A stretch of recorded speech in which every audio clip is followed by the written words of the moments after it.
Bottom right. This. Yeah.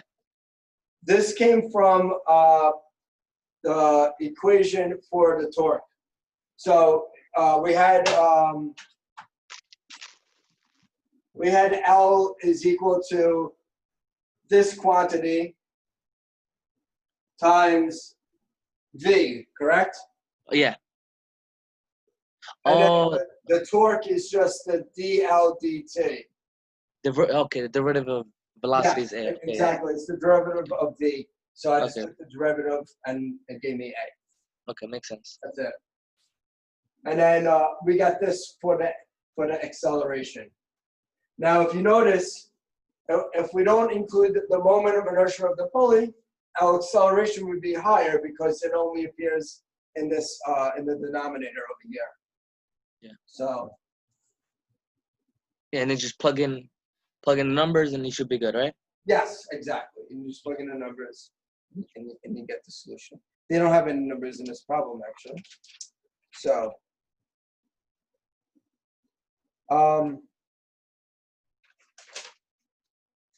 I wish we had a classroom because I had a few demos that are really cool to look at.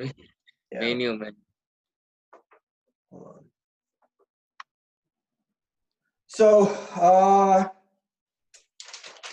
go over 11.6. It's just conservation of angular momentum, and then do example 11.12. It's just it's the same idea as what we're doing with linear momentum, but applied to angular momentum.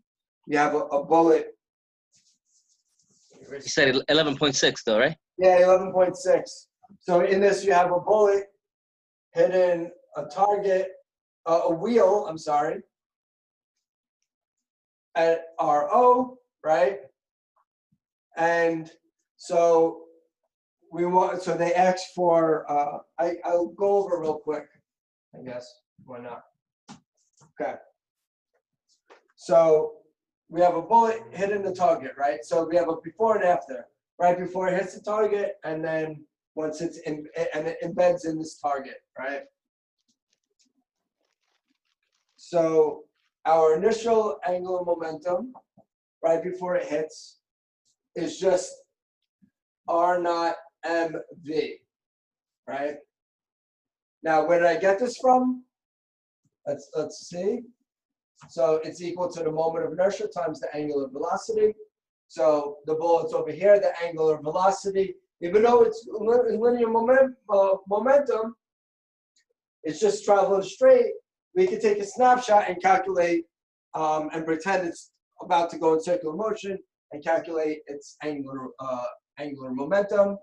And that would be, it's the mass of the bullet. We'll call that M.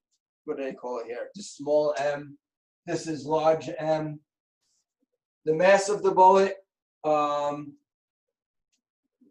times R naught squared, because that would correspond to the linear momentum.